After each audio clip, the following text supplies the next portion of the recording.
Welcome to Hey Dr. Sue. So people submit their sex questions to me anonymously, and once a week I post one question and one answer. Do you have a sex question you've always wanted answered? Go ahead and check out the description for information on how to submit it anonymously. This week's question is, what is gender-affirming care? I am so happy I got this question because it gives me the opportunity to explain some things that are often misunderstood. You might have heard the term gender-affirming care in relation to recent legislative attacks on trans people, or maybe you saw the video, did the sexual revolution of the 70s lead to morality decline in the US? Is sex morally neutral?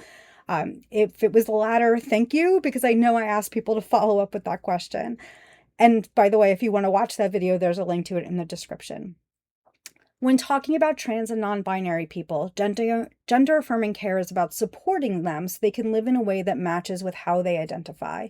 This does not always mean surgery and hormones. While these may be part of it, the care is going to be different for each person.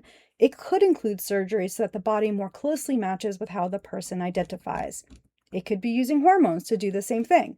And these hormones can be used by adults. They can also be used by kids as a means of blocking the changes that occur during puberty. Gender-affirming care also includes mental health support, and it can include helping the person navigate the social changes as they present themselves in a way that feels closer to who they are. This might include helping changing legal documents, although currently this may be difficult or impossible in some states. But here's the thing. More cisgender people use gender-affirming care than trans and non-binary people.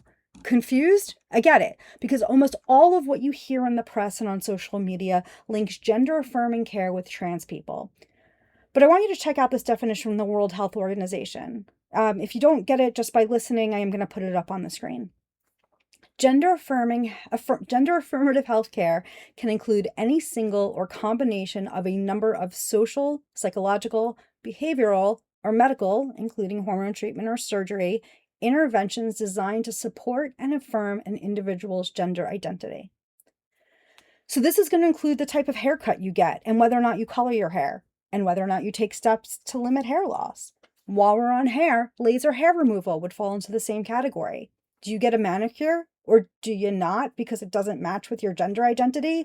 All that falls into gender-affirming care. Makeup, the clothes you wear, the shoes you wear, and whether or not they have heels or lifts. All of this is gender affirming.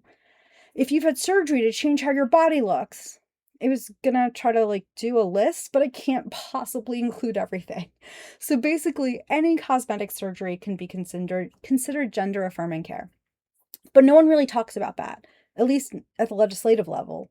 Can you imagine if we put rules on whether or not you could wear makeup, or rules on what you did with your body or hair or clothing, or in anything else that impacts nobody else, but made you feel better about yourself?